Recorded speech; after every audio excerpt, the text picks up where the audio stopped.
Good evening. आप सभी का बहुत बहुत स्वागत है राजयोगा मेडिटेशन कोर्स में, जो कि ब्रह्मा कुमारीज के मेडिकल विंग की ओर से आयोजित किया गया है, जिसे करवाने वाले हैं additional zonal coordinator Delhi zone के हमारे आदरणीय राजयोगिनी ब्रह्मा कुमारी लक्ष्मी दीदी जी। आप पिछले 40 वर्षों से इस राजयोगा मेडिटेशन कोर्स का अभ्यास कर रहे हैं। आपने मेडिकल फील्ड की जॉब में रहते हुए अनेक पेशेंट्स को बहुत ही लाभ दिया है अपनी पॉजिटिव वाइब्रेशंस के द्वारा, और साथ ही उस गवर्नमेंट जॉब में रहते हुए भी आपने अनेक पेशेंट्स को जीवन जीने की कला सिखाई है। और आपकी विशेष विशेषता है कि आप अलविदा तनाव शिविर कराते हैं, और देश भर में 50 से भी अधिक आपने अलविदा तनाव शिविर कराए हैं, जिसमें लाखों लोगों ने इसका फ़ायदा लिया है। जैसे कि जिसको नींद नहीं आती थी उनको नींद आनी शुरू हुई, जैसे किसी का बीपी नॉर्मल हुआ और टेंशन डिप्रेशन दूर हुआ, आदि आदि बहुत सारे लाभ हैं जो मनुष्यों ने आपसे प्राप्त किए हैं। और साथ ही तो हम आपको बताना चाहेंगे कि इन सभी का आधार है राजयोगा मेडिटेशन, जिसकी शिक्षा अगले 7 दिनों में हमारी आदरणीय दीदी जी आपको देंगे। साथ ही साथ मैं आपको बताना चाहूँगी, दीदी जी दिल्ली यूनिवर्सिटी से साइको न्यूरोबिक्स में पोस्ट ग्रेजुएट हैं और आप कुशल वक्ता भी हैं। साथ ही साथ आप वर्तमान समय लॉरेंस रोड सेवा केंद्र के संचालिका हैं, और आपकी देखरेख में अनेक सेवा केंद्र और उप सेवा केंद्र चल रहे हैं। तो आप सभी से मैं कहना चाहूँगी, आप इसका पूरा फ़ायदा उठाएं और दीदी जी से अपने मन को शक्तिशाली बनाने का और परमात्मा से कनेक्ट होकर शक्तियों से भरपूर होने का लाभ उठाएं। तो मैं अनुरोध करूँगी हमारी आदरणीय लक्ष्मी दीदी जी आए और आज का पहले दिन का लेसन शुरू करें। आदरणीय लक्ष्मी दीदी जी।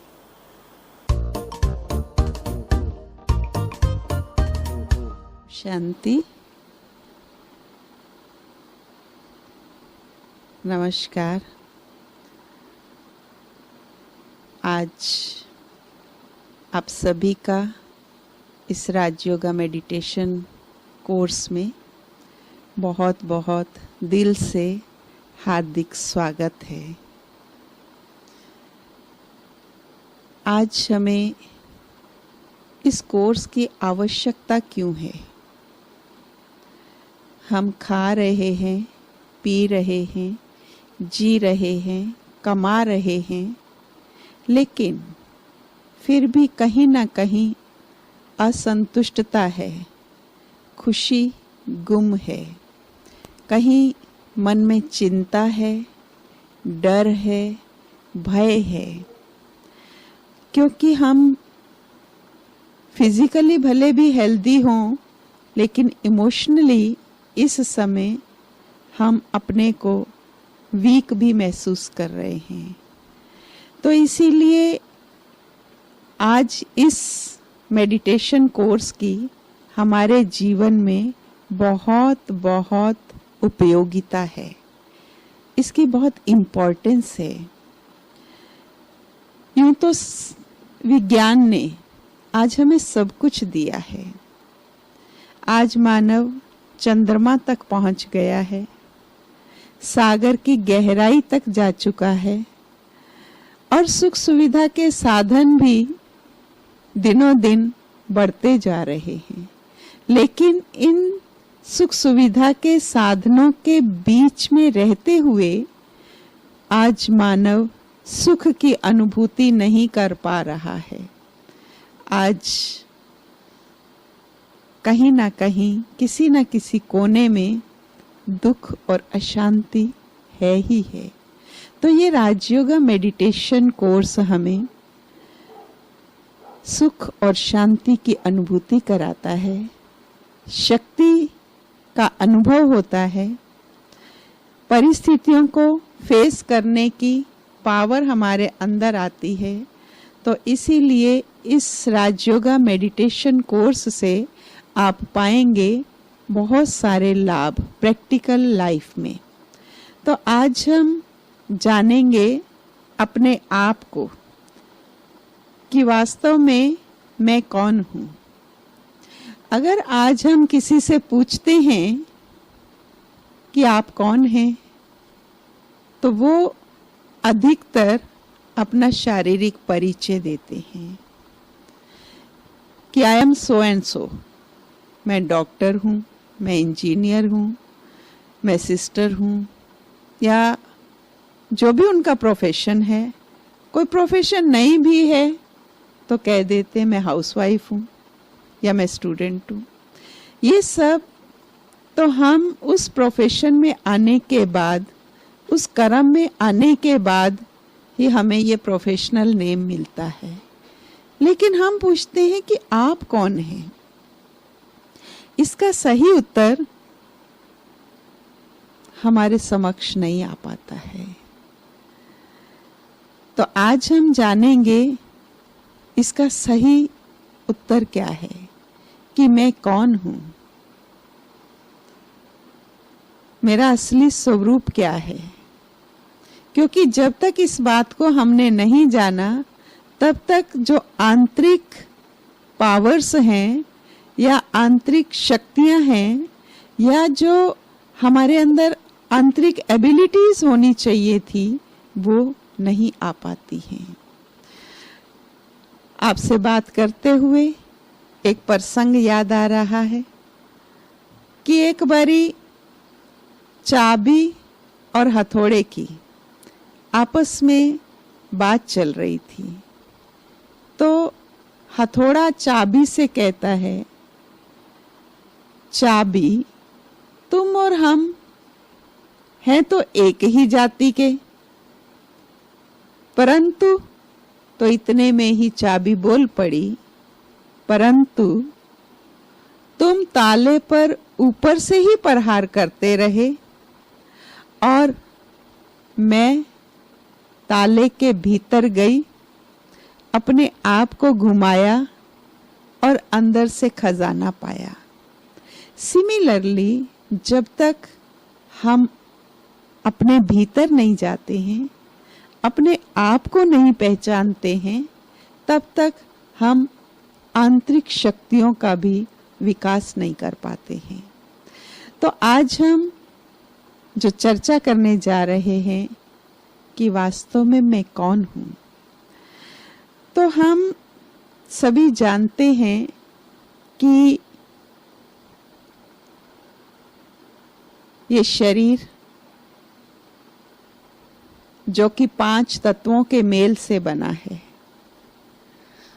हम सभी को मालूम है ये 5 तत्व अग्नि है, वायु है, जल है, आकाश है, भूमि है।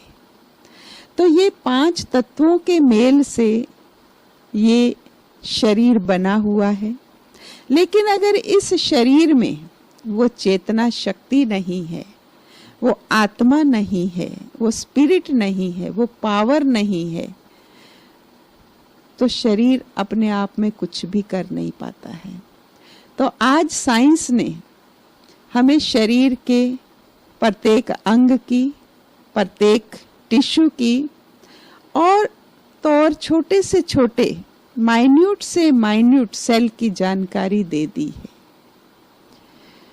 लेकिन ये आत्मा क्या चीज है, इसके बारे में बड़े बड़े साइंटिस्ट भी जान नहीं पाए, ऋषि मुनि भी जान नहीं पाए।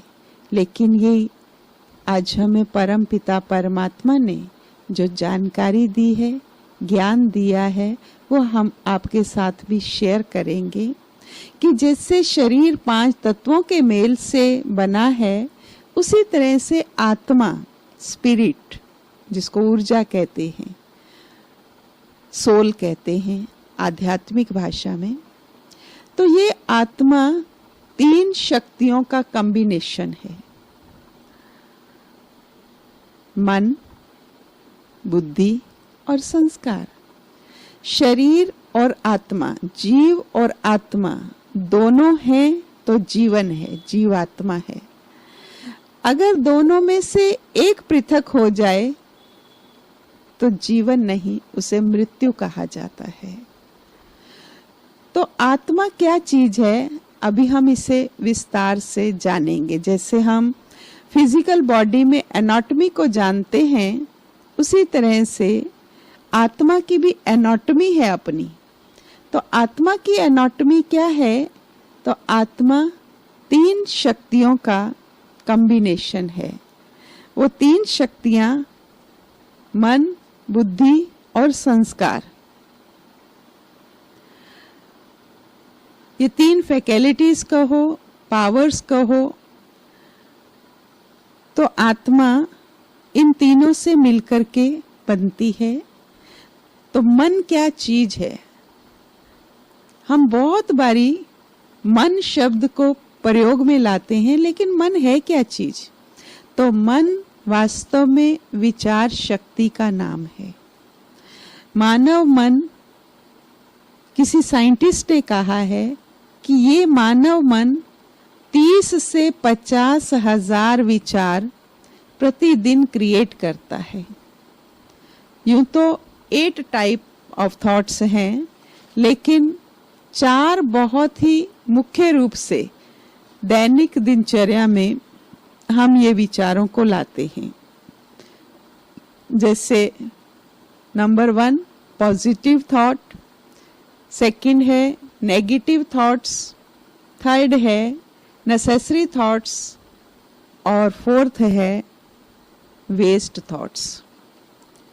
तो पॉजिटिव थॉट्स जिससे हमें भी सुकून मिलता है, खुशी मिलती है, शांति मिलती है, सफलता प्राप्त होती है। नेगेटिव थॉट्स जो नकारात्मकता हमारे अंदर पैदा करती है, पता नहीं होगा या नहीं होगा, पता नहीं सफलता मिलेगी या नहीं मिलेगी, पता नहीं, तो डाउटफुल थॉट्स चलते रहते हैं। और तीसरे प्रकार के विचार जो कि आवश्यक विचार हैं, दैनिक दिनचर्या में बहुत सारे कार्य हमें करने होते हैं, तो उनके प्रति जो हमारे विचार चलते हैं, जैसे मान लो सुबह ऑफिस जाना है, हॉस्पिटल जाना है, तैयार होना है, नाश्ता क्या बनाना है, हाँ, वस्त्र कौन से पहन करके जाने हैं, जूते प्रेस हैं या नहीं, जूते पे पॉलिश है या नहीं, कपड़े प्रेस हैं या नहीं, तो ये सब आवश्यक विचार हैं। और चौथे प्रकार के विचार जो वेस्ट थॉट्स हैं। ये 4 प्रकार के विचार मानव मन में बहुत कॉमन रीति से चलते रहते हैं, लेकिन वर्तमान समय देखा गया है कि चारों तरफ नकारात्मकता का प्रभाव ज्यादा होने के कारण आज नेगेटिव थॉट्स और वेस्ट थॉट्स की प्रोडक्शन डे बाय डे बढ़ती जा रही है, जिसके कारण ही आज मानव मन तनाव ग्रसित होता जा रहा है। कदम कदम पे गुस्सा आता है उसे, कदम कदम पे इरिटेशन होती है, सही से निर्णय नहीं ले पाता है। क्यों? क्योंकि चारों तरफ का वातावरण ही चिंता, भय, शोक का है। तो इसीलिए मन का काम है सोचना। मन कुछ ना कुछ सोचता ही रहता है, और जब भी हम थोड़ा भी समय मिलता है तो पास्ट की बातों को बहुत सोचते हैं, क्योंकि वैसे तो 3 काल हैं, पास्ट, प्रेजेंट, फ्यूचर। तो पास्ट में हमारा मन 70 to 80% तक रहता है, प्रेजेंट में 10 to 15% तक रहता है, फ्यूचर में 5 to 10% तक रहता है। तो अगर हम पास्ट की ही बातों को लेकर के बैठेंगे तो हमारा वेस्ट का खाता बढ़ने लगता है। इसीलिए जनरल भाषा में कहा जाता है, गड़े हुए मुर्दों को क्यों उखाड़ रहे हो। और उसमें भी यदि दुख वाली बातें याद कर लें, स्मृति पटल पर ले आएं, तो हमारा मन बहुत ही तनाव ग्रसित हो जाता है, खुशी गुम हो जाती है। हमें वास्तव में वर्तमान में ही सोचना चाहिए। इसीलिए किसी ने ठीक ही कहा है कि past is a cancelled cheque, present is encashment and future is promissory cheque, may be और मे नॉट बी। क्योंकि बहुत सारे थॉट्स हम प्लानिंग करते हैं, प्लानिंग करनी चाहिए, लेकिन बहुत सारे थॉट्स हम बियॉन्ड प्लानिंग चले जाते हैं। तो कभी वो हो भी पाते हैं, कभी नहीं भी हो पाते, लेकिन हमें अधिक से अधिक वर्तमान में ही जीना चाहिए। लेकिन आज मानव मन पास्ट और फ्यूचर में ज्यादा रहता है। ये कर लूं, ये कर लूं, ये कर लूं। जितनी चादर है उतने पांव पसारने चाहिए, उतनी ही फ्यूचर की प्लानिंग करनी चाहिए। तो मन का कार्य है सोचना।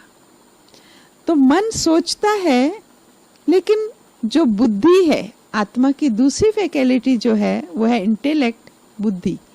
जो बुद्धि है वो मन के द्वारा उत्पादित विचारों को निर्णय में लेती है। बुद्धि के पास निर्णय शक्ति है, विवेक शक्ति है, विजुलाइज करने की भी शक्ति है। तो बुद्धि के लिए ही हम कहते हैं, हे भगवान इसको सद्बुद्धि देना। क्योंकि जिसकी बुद्धि अच्छी होगी वो निर्णय ठीक ले पाएंगे, और जिसका निर्णय ठीक होगा वो कर्म व एक्शन ठीक कर पाएंगे, और जिसका कर्म ठीक होगा तो उसके संस्कार भी अच्छे बन पाएंगे। तो बुद्धि का काम है निर्णय देना, और जैसा बुद्धि निर्णय देती है वैसा ही हम कर्म करते हैं। जैसे आज मैं ये काम करूं या नहीं करूं, मन ने थॉट कर दिया, पर बुद्धि उस पे निर्णय देगी कि मुझे ये काम करना ही है। मन सिर्फ थॉट्स क्रिएट करता है, बुद्धि उस पे निर्णय देती है, और बुद्धि का दूसरा कार्य है विजुलाइज करना। सपोज आप ऑफिस में हैं और मैं आपसे कहती हूं आप अपने घर में जाइए मन और बुद्धि के द्वारा, और वहां आपके घर में एक फ्रिज है, उस फ्रिज में नींबू रखा है। नींबू निकाल लीजिए फ्रिज से, चाकू ले लीजिए किचन से, और एक गिलास में पानी ले लीजिए, और नींबू काट करके आधा उस गिलास में डाल दीजिए और पानी पी लीजिए, और गिलास को वापस सिंक में डाल दीजिए। तो बुद्धि जाकर के घर में अपनी किचन भी देख आई, फ्रिज भी देख आई, चाकू भी देख लिया, नींबू भी ले लिया, और कभी कभी तो विजुलाइजेशन के साथ टेस्ट भी आ जाता है। तो बुद्धि जो है वो हर चीज को दूर बैठे हुए भी देख लेती है। तो बुद्धि के निर्णय के आधार पर ही हम एक्शन में आते हैं, कर्म में आते हैं, और कर्मों की पुनरावृत्ति से संस्कार बनते हैं। उसको आम भाषा में हम हैबिट भी कहते हैं कि मेरी ऐसी हैबिट है। तो संस्कार जो हैं, तीसरी फैकल्टी है आत्मा की, वो है संस्कार। क्योंकि बार बार कोई भी कर्म करते हैं तो वो हमारे संस्कार बन जाते हैं, नेचर बन जाती है, आदत बन जाती है। संस्कार भी अगर हम थोड़ा सा गहराई में जाएं तो संस्कार क्या है? आत्मा जब शरीर छोड़ती है तो भी आत्मा संस्कार अपने साथ लेकर के जाती है। संस्कार रूपी बीज जो उसके अगले जन्म में भी कैरी फॉरवर्ड होते हैं। तो तो संस्कार भी कई तरह के होते हैं। तो जैसे मैंने कहा कि पिछले जन्म के संस्कार आत्मा इस जन्म में कैरी फॉरवर्ड करके ले आती है। कभी कभी देखा जाता है कि छोटा बच्चा है, उसके हाथ में कोई खिलौना है और वो बार बार उस खिलौने को खोल करके तोड़ करके देखता है और फिर से जोड़ भी लेता है। तो हमारे मन में आता है ये पिछले जन्म में कोई इंजीनियर रहा होगा, या कोई बच्चा बचपन में ही चौपाइयां या श्लोक बोलने लगता है तो हम कहते पिछले जन्म में ये कोई साधु महात्मा रहा होगा। तो पिछले जन्म के संस्कार हम आत्माएं कैरी फॉरवर्ड करके लेकर के आती हैं। और दूसरे संस्कार वो होते हैं जिस घर परिवार में हमारा जन्म होता है, उस घर परिवार के संस्कार भी हमारे को मिलते हैं, जिसको खानदानी संस्कार कहा जाता है। जिस खानदान में हम पैदा होते हैं, चाहे हमें बचपन में युवावस्था में उन संस्कारों की फीलिंग ना आए, लेकिन एक लेटर स्टेज पर हमें वो फीलिंग आती है, हाँ बचपन में मेरी मदर ऐसा किया करती थी, मेरे फादर ऐसा कहा करते थे, ऐसा किया करते थे। तो वो कहीं ना कहीं संस्कार हमारे अंदर आ जाते हैं। तो तीसरे प्रकार के संस्कार जिसे कहा जाता है संग के संस्कार, जिस संग में हम रहते हैं उस संग के भी संस्कार हमारे अंदर ऑटोमेटिकली आ जाते हैं। एक स्कूल में बच्चा ही पढ़ने जाता है, पेरेंट्स जब टीचर्स पेरेंट मीटिंग में जाते हैं तो टीचर को बोलते हैं ये किसके साथ बैठता है, क्योंकि अगर वो शरारती बच्चे के साथ बैठता है तो शरारतें ही सीखेगा। गाली देने वाले बच्चे के साथ बैठेगा तो गाली देना ही सीख के आएगा, और अच्छे बच्चे के साथ बैठेगा तो अच्छाई अच्छे गुण ही सीख करके आएगा। इसीलिए कोई भी बच्चा, कोई भी व्यक्ति जन्म से चेन स्मोकर या चेन ड्रंकर्ड पैदा नहीं होता है। संग के संस्कार हमारा बहुतों से अनुभव होता है। जब हम उनसे पूछते हैं कि आप इन व्यसनों में कैसे चले गए, कहते बस संग में चले गए। हाँ, तो खाने पीने वालों के संग में चले गए, या ताश खेलने वालों के संग में चले गए, स्मोकिंग करने वालों के संग में चले गए। तो जिस संग में रहेंगे वो संग के संस्कार हमारे अंदर ऑटोमेटिकली आने लगते हैं। इस पर एक बात छोटी सी याद आ रही है कि एक बुजुर्ग था और वो संतरे बेच रहा था। तो उसके संतरे इतने अच्छे नहीं थे, लेकिन फिर भी वो आवाज बहुत जोर जोर से लगा रहा था, अच्छे संग तरे, अच्छे संग तरे। एक व्यक्ति वहां आया, उसने बोल ही दिया, बाबा तुम्हारे संतरे तो इतने अच्छे नहीं है जितनी तुम ऊंची आवाज लगा रहे हो। तो कहता है मैं ये थोड़ी कह रहा हूं कि संतरे अच्छे हैं, मैं कह रहा हूं अच्छे संग तरे। अच्छे व्यक्तियों का संग करोगे तो ये जीवन तर जाएगा। तो इसीलिए कहा जाता है संग तारे और कुसंग डुबोए। तो हमेशा अच्छे व्यक्तियों का संग जो होता है वो तार देता है। तो जैसी संगत में हम बैठते हैं तो वो संग के भी हमारे अंदर संस्कार आ जाते हैं। नेक्स्ट है हमारे कुछ संस्कार जो सबके कॉमन होते हैं, वो हैं अनादि संस्कार।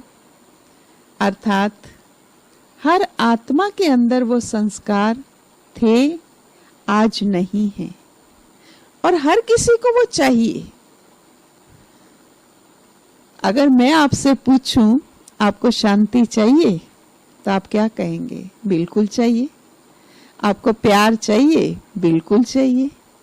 आपको सुख चाहिए? बिल्कुल चाहिए। तो ये आत्मा के अनादि संस्कार हैं।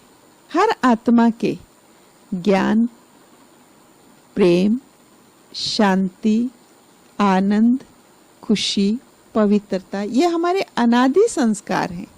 हर आत्मा में थे, लेकिन समय के अनुसार ये संस्कार धीरे धीरे लोलुप्त हो गए और उसका स्थान ले लिया कमियों ने, कमजोरियों ने, बुराइयों ने, या दूसरे शब्दों में कहें विकारों ने। तो अब हमें इन कमी कमजोरियों को अगर दूर करना है संस्कारों से, तो उसके लिए चाहिए विल पावर, उसके लिए चाहिए दृढ़ता का संस्कार। तो जब तक हमारे अंदर दृढ़ता नहीं है, आज आप ये कोर्स करने के लिए बैठे हैं, आप इसमें भी दृढ़ता अपनाएंगे तो सफलता पाएंगे। कोई भी चीज के लिए जब तक हम दृढ़ता को नहीं अपनाते हैं, तब तक जीवन में सफलता नहीं पाते हैं। तो आज हमें अपने संस्कारों को बदलना है, सुख शांति आनंद खुशी के संस्कार बनाने हैं। तो उसके लिए चाहिए मानव मन में विल पावर। तो जितना विल पावर से आप ये कोर्स करेंगे, उतने ही आपके संस्कारों में सुख शांति ऑटोमेटिकली आती जाएगी। तो आपने जाना कि मन, बुद्धि और संस्कार सहित ये चैतन्य शक्ति आत्मा है। तो आत्मा क्या चीज है, एनाटॉमी तो हमने जान ली, लेकिन आत्मा का रूप कैसा है और इस शरीर में वो विराजमान कहाँ पर है और उसका इस शरीर के साथ संबंध क्या है। आत्मा और शरीर का संबंध एक गाड़ी और ड्राइवर की तरह है। आत्मा और शरीर का संबंध एक गाड़ी और ड्राइवर की तरह है। जैसे कोई भी गाड़ी बिना ड्राइवर के अपने आप नहीं चल सकती है, ठीक इसी प्रकार से ये शरीर भी बिना आत्मा रूपी ड्राइवर के नहीं चल सकता है। इसीलिए आत्मा और शरीर का संबंध एक गाड़ी और ड्राइवर की तरह है। इसीलिए शरीर को रथ कहा जाता है और आत्मा को रथी कहा जाता है। और आत्मा जब शरीर छोड़ करके चली जाती है तो इस शरीर का नाम पड़ जाता है अर्थी। आप सबने सुना होगा, अर्थी अर्थात अजमा रथी, एब्सेंट ऑफ रथी। इस गाड़ी का ड्राइवर एब्सेंट हो गया है।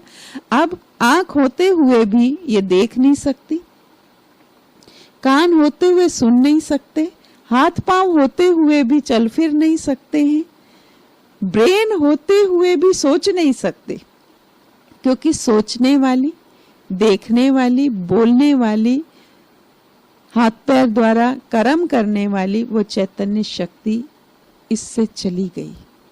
तो इसीलिए इसका नाम अर्थी हो गया। तो वास्तव में आत्मा और शरीर का संबंध गाड़ी और ड्राइवर की तरह। तो गाड़ी को ड्राइव करने के लिए ड्राइवर कहाँ बैठता है? जहाँ एक्सेलेटर है, क्लच है, ब्रेक है, स्टीयरिंग व्हील है और उसका पूरा कंट्रोल है। पूरी गाड़ी के ऊपर उसका पूरा कंट्रोल होता है। सिमिलरली आत्मा भी इस शरीर में कहाँ बैठती है? जहाँ उसका पूरा कंट्रोल हो और जहाँ पूरी पावर्स हो। तो अगर आप देखेंगे तो इस फेस में सारी पावर्स हैं। देखने की शक्ति, सूंघने की शक्ति, टेस्ट की शक्ति, बोलने की शक्ति, सुनने की शक्ति और सोचने की शक्ति है। इसीलिए आत्मा ब्रेन में हाइपोथैलेमस के पास ग्रे मैटर में बैठी हुई है। वही उसका कंट्रोल रूम है और आत्मा कंट्रोलर है। इसीलिए तो पैर में जरा सा मच्छर काटे, जरा सा कांटा लगे तो एकदम से हाथ वहां जाता है। तो आत्मा पूरी बॉडी को कंट्रोल करती है ब्रेन के द्वारा, हाँ, नर्वस सिस्टम के द्वारा पूरी बॉडी को कंट्रोल। परंतु कंट्रोलर जो है वो आत्मा है। इसीलिए आत्मा इस शरीर की कंट्रोलर होने के नाते मालिक भी है। ये शरीर कर्म इंद्रियां हैं जिनके द्वारा आत्मा सब कार्य करवाती है, लेकिन मालिक आत्मा है। इस शरीर की जो कर्म इंद्रियां हैं, हाँ, वो उसके इंस्ट्रूमेंट्स हैं और आत्मा पावर है। जैसे आपके घर में कितने भी इंस्ट्रूमेंट्स हों, लेकिन लाइट ना हो, एनर्जी ना हो, पावर ना हो, तो वो इंस्ट्रूमेंट कोई काम के नहीं है। सिमिलरली शरीर में अगर आत्मा नहीं है तो ये भी कोई काम नहीं कर पाते हैं। तो आत्मा के द्वारा ही पूरे शरीर में हर चीज का संचार होता है, संचालन चलता है। तो आत्मा इस शरीर में किस तरह से कार्य करती है, वैसे तो देखो तो शरीर तो हमें इन चरम चक्षुओं से दिखाई देता है, लेकिन आत्मा दिखाई नहीं देती है। आत्मा अति सूक्ष्म है, पॉइंट ऑफ लाइट है, अति सूक्ष्म। जैसे अणु है, अणु से भी छोटी आत्मा, एटम। तो आत्मा इतनी छोटी है, दिखाई नहीं देती है, लेकिन कार्य सब करती है। आप देखिए, आत्मा है तो हर चीज की रियलाइजेशन होती है। मुझे सर्दी लग रही है, मुझे गर्मी लग रही है, कौन कह रहा है?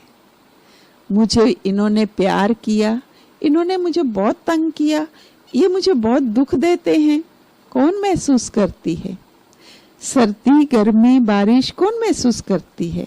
आप देखिए, एक छोटा सा एग्जाम्पल, आपकी ये उंगली गरम तवे पे या गरम प्रेस पर लग जाए, छाला भी पूरा नहीं पड़ता है, फिर भी हम सबको क्या कहते हैं? मेरा हाथ जल गया, आज मुझे बहुत दर्द हो रहा है। और इसी शरीर से आत्मा जब निकल जाती है, इसी शरीर पर 9 मण लकड़ी रख करके जला करके आते हैं, कोई नहीं कहता मुझे दर्द हो रहा है, क्योंकि महसूस करने वाली शक्ति आत्मा है। सिमिलरली बर्फ को जरा सी देर हाथ में लो तो क्या कहते, मेरा हाथ ठंडा हो गया, फटाफट हम बर्फ छोड़ देंगे। और इसी शरीर से आत्मा निकल जाने के बाद अगर इस शरीर को कुछ घंटों तक रखना पड़े तो बर्फ की सिल्लियों पर ही रखते हैं।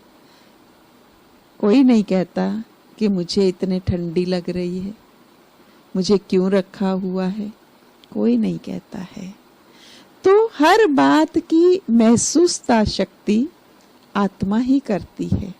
तो आत्मा इस शरीर में कहाँ विराजमान है? जैसे मैंने बताया कि आत्मा और शरीर का संबंध गाड़ी और ड्राइवर की तरह है। तो ड्राइवर हमेशा फ्रंट सीट पर बैठता है, बैक पर बैठकर वो ड्राइविंग नहीं कर सकता है। सिमिलरली आत्मा भी फ्रंट सीट अर्थात इस मस्तक के बीच में, भ्रुकुटी के बीच विराजमान है। जहां हम सभी तिलक लगाते हैं, मंदिर में भी जाते हैं तो पुजारी यहीं पर ही तिलक देता है। हम बहुत सुंदर सुंदर मैचिंग बिंदियां लगाते हैं।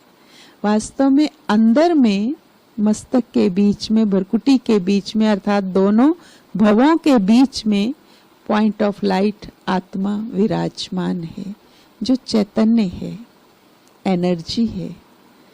तो ये आत्मा शरीर में तो यहाँ पर विराजमान है और हर कार्य इन कर्म इंद्रियों के द्वारा करती है। लेकिन कहा जाता है ये दुनिया रैन बसेरा है, ना घर तेरा ना घर मेरा है।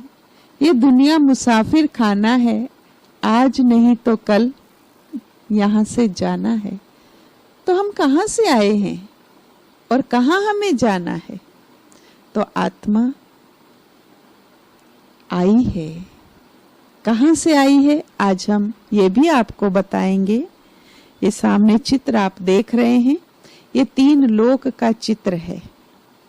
हाँ, जो नीला पोर्शन आप देख रहे हैं ये आसमान से नीचे का पोर्शन है, जहाँ सूर्य, चांद, सितारे, और नीचे आप देख रहे हैं ग्लोब, पृथ्वी, और उसके चारों तरफ देखेंगे तो पानी है, समुद्र है।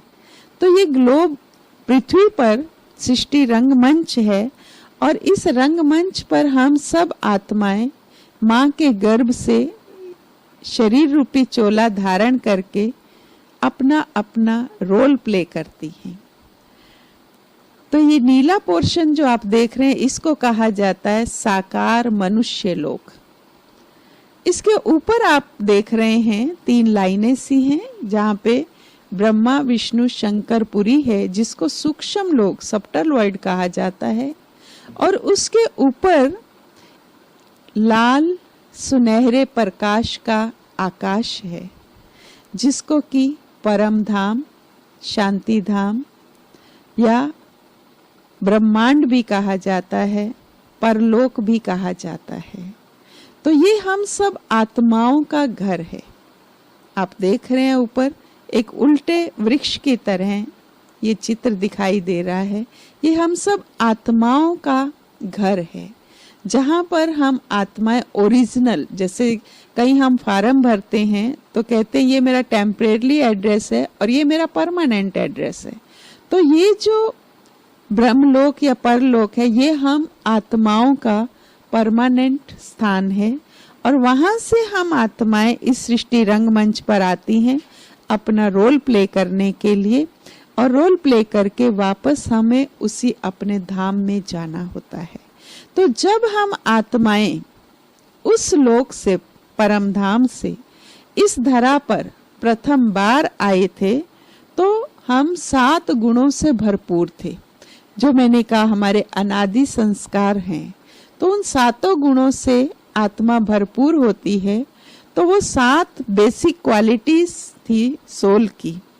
तो वो 7 बेसिक क्वालिटी के कारण ही आत्मा सतो प्रधान, 7 गुणों की प्रधानता थी, तो उसके कारण ही सतो प्रधान कहलाती है। तो वो 7 बेसिक गुण जो हैं, उसमें सबसे पहला है नॉलेज, कि मैं आत्मा कैसी थी, नॉलेजफुल थी, ज्ञान स्वरूप थी। दूसरा प्योरिटी, हाँ, नॉलेज में भी कौन सी नॉलेज थी मुझे, तो मुझे नॉलेज थी कि मैं एकदम प्योर सोल हूँ। हाँ, मैं खुशनुमा सुख स्वरूप आत्मा थी, हैप्पीनेस। नेक्स्ट है पीस, मैं आत्मा एकदम शांत स्वरूप थी, मैं आत्मा पावरफुल थी, शक्तिशाली आत्मा, मैं आत्मा प्रेम स्वरूप, और मैं आत्मा आनंद स्वरूप थी। तो ये 7 गुणों से भरपूर आत्मा मैं इस धरा पर आई थी। जैसे एक बच्चा जब स्कूल जाता है, सुबह सुबह पेरेंट्स उस बच्चे को तैयार करके, नहला धुला करके, कंघी करके, अच्छे कपड़े प्रेस किए हुए पहना करके, और जूते तस्मे अच्छे तरह से बांध करके, बैग बैगेज दे करके एक बच्चे को स्कूल भेजते हैं। और बच्चा भी बड़ी खुशी खुशी से बाय करके स्कूल जाता है। लेकिन वही बच्चा जब दोपहर को, शाम को जब वापस लौटता है स्कूल से, तो कैसा होता है? थका हुआ, बाल बिखरे हुए, कपड़े मैले हो गए, हाँ, टाई कहाँ जा रही है, जूते के तस्मे कहाँ जा रहे हैं, उस बैग में से भी कुछ खो आता है, कुछ ले आता है, और बहुत ही थका हुआ अपने को महसूस करता है। सिमिलरली हम आत्माएं भी परम धाम अपने घर से 7 गुणों से भरपूर आई थी, लेकिन इस सृष्टि रंगमंच पर खेल खेलते खेलते हमारे 7 गुणों में से कुछ गुण की क्वालिटी कम हो गई, कुछ गुण बिल्कुल खत्म जैसे होने लगे। इसीलिए ही आज किसी को गुस्सा बहुत आ रहा है, कोई इरिटेट होकर के घूम रहा है, कोई जेलेसी कर रहा है, खुशी गुम है। तो ये है कि हम इस सृष्टि रंगमंच पर खेल खेलते खेलते हमारे अंदर कमी आ गई, कमजोरी आ गई, विकृतियां आ गई, या यूं कहें कि विकार आ गए, और ये गुण धीरे धीरे लोलुप्त होने लगे। तो पुनः हमें फिर से मेडिटेशन के द्वारा इन गुणों को भरपूर करना है।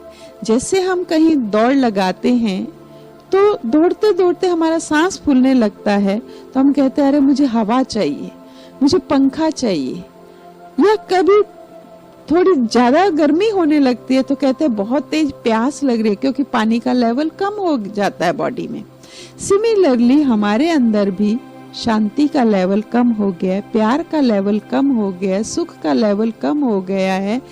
तो इसीलिए हमें इस मेडिटेशन के द्वारा ये 7 बेसिक गुणों को फिर से भरना है अपने अंदर। तो ये बहुत जरूरी है इन 7 गुणों को आपको याद करना। तो कल तक आप ये 7 गुणों को याद कीजिए और इन 7 गुणों के आधार पर ही हमारा मेडिटेशन का सेशन चलेगा, मेडिटेशन चलेगा। तो आत्मा में ये 7 गुण, तो आत्मा जैसे कर्म करती है वैसे उसको नाम मिलता है। कोई धर्म का नाम करते तो कहते हैं धर्मात्मा पुरुष है, कोई पुण्य का काम करते कहते ये पुण्य आत्मा है, कोई पाप का कर्म करते तो पाप आत्मा, पाप शरीर नहीं कहते, आत्मा के ऊपर। कोई देवी देवताओं जैसे गुणों वाले होते तो उसे देव आत्मा कहा जाता है। तो आत्मा के ऊपर ही नाम पड़ता है। तो मुझ आत्मा में ये गुणों की कमी हो गई है, फिर से मुझे मेडिटेशन के द्वारा इन गुणों को भरना है अपने आप में। तो इसीलिए मेडिटेशन आज हम थोड़ा सा करेंगे। आप सभी अलर्ट हो जाएं कि किस तरह से आज हम मेडिटेशन गए। वैसे तो हम जब मेडिटेशन का प्रॉपर सेशन लेंगे तो आप प्रॉपर विधि से करेंगे, लेकिन अभी आप चाहें तो आंख बंद करके भी बैठ सकते हैं, चाहें तो आप आंख खोल करके भी बैठ सकते हैं, वो आपके ऊपर है। लेकिन एक्चुअल जब हम कराएंगे तब हम प्रॉपर विधि भी आपको बताएंगे। तो अभी आपको मैं कुछ विचार देती जाऊंगी और उन विचारों को आप आत्मसात करेंगे, अनुभव करेंगे। और आपके लिए कल तक के लिए होमवर्क है कि आप इन 7 गुणों को बार बार स्मृति पटल पर लाएंगे और आप चाहें तो जो भी आज आपने सुना है उसे लिपिबद्ध कर लें, कॉपी पेन में लिख लें, ताकि ये नॉलेज आपके लिए परमानेंट हो जाए। और जो आप अभी मेडिटेशन करेंगे तो उस मेडिटेशन को आप हर घंटे में 1 मिनट भी कर लेंगे तो आपकी बैटरी जो है वो चार्ज होती रहेगी साइड बाय साइड। हाँ, तो इसीलिए अभी हम थोड़ी देर के लिए अनुभव करते हैं, चलते हैं अनुभूति की ओर। आप मेरे साथ साथ चलिएगा विचारों के साथ।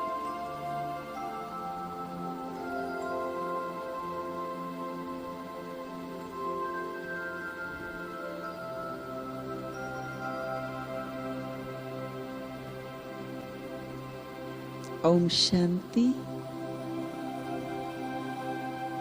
ये शरीर 5 तत्वों के मेल से बना है। इस शरीर को चलाने वाली मैं एक चेतना शक्ति आत्मा हूँ, एनर्जी हूँ, एक पावर हूँ, पॉइंट ऑफ लाइट हूँ। इस शरीर में मस्तक के बीच विराजमान हूँ। ये शरीर विनाशी है। मैं आत्मा अजर, अमर, अविनाशी हूँ।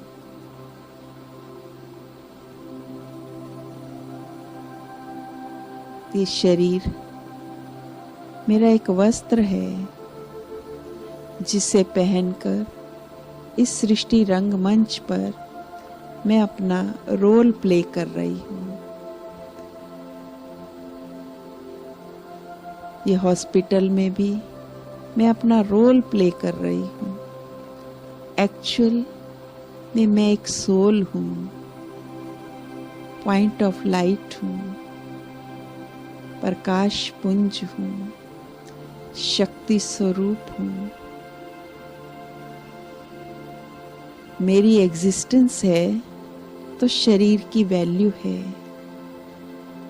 अगर मैं नहीं हूँ तो इस शरीर की कोई वैल्यू नहीं है। मैं इस शरीर की मालिक हूँ। ये कर्म इंद्रियां मेरी कर्मचारी हैं। मैं मन, बुद्धि और संस्कार सहित हूँ।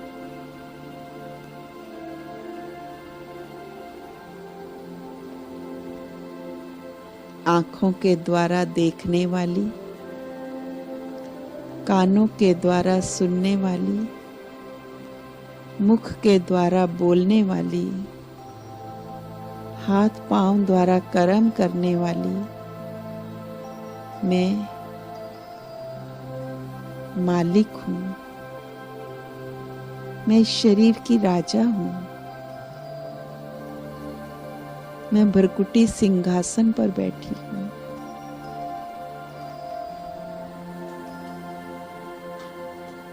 मुझे सदैव हर परिस्थिति में सकारात्मक सोच ही बनानी है।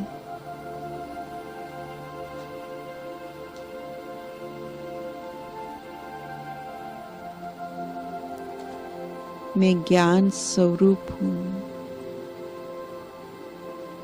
मुझे आज ज्ञान मिला कि वास्तव में मैं कौन हूँ। मैं ये शरीर नहीं, इस शरीर की मालिक हूँ। चैतन्य शक्ति हूँ।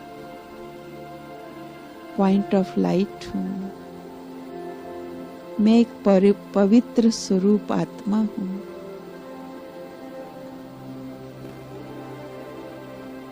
शांत स्वरूप आत्मा हूँ। शांति मेरा स्वधर्म है।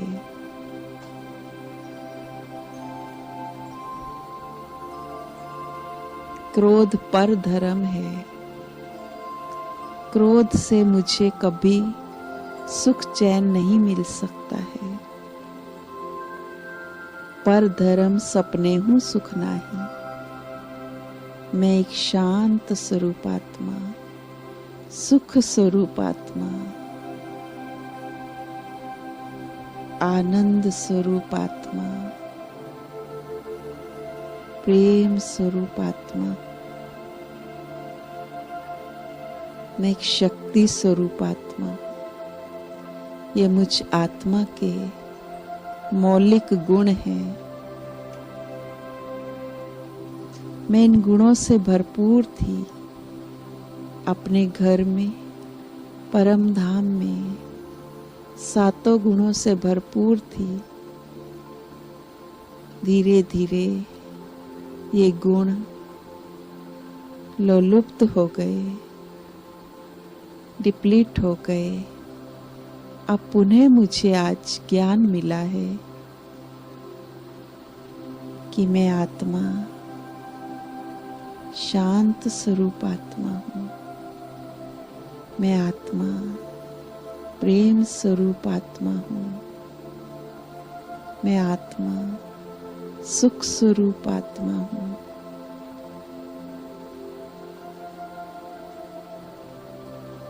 देखें, शांति मेरा स्वधर्म है।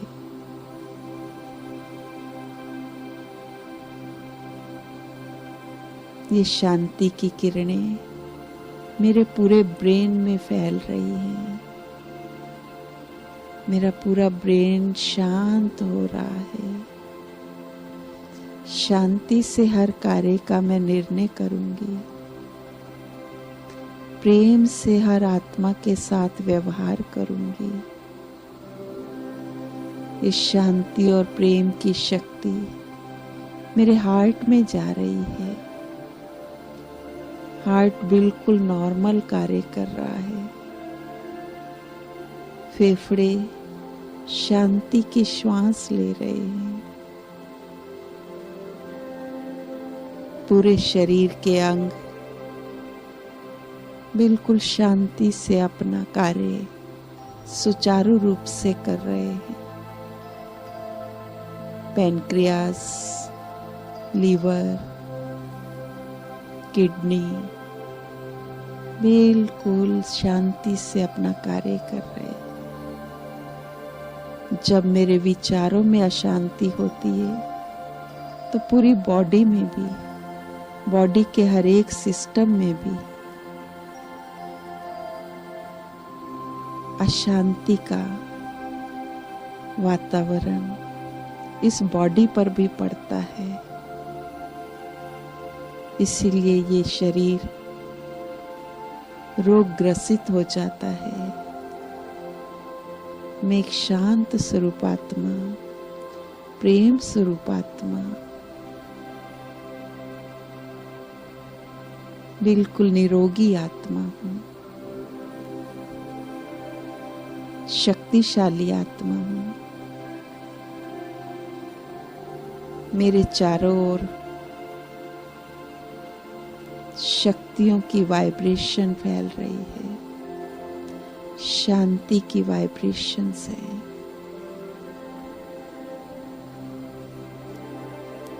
मैं एकदम स्वस्थ, मेरा परिवार भी एकदम स्वस्थ है, मेरा समाज भी स्वस्थ। मेरे एक शांति में रहने से, प्रेम से रहने से चारों ओर का वायुमंडल भी शांत हो जाता है, शक्तिशाली हो जाता है। मैं एक शक्ति स्वरूप आत्मा, प्रेम स्वरूप आत्मा। मैं सबके साथ शांति और प्रेम से व्यवहार करूंगी। लंबी सांस लीजिए और धीरे धीरे छोड़ दीजिए। कार्बन डाइऑक्साइड के साथ नेगेटिविटी को भी बाहर कर दीजिए। मैं एक शुद्ध पवित्र आत्मा हूँ। मैं एक शुद्ध पवित्र आत्मा हूँ। ओम शांति, ओम शांति, ओम शांति।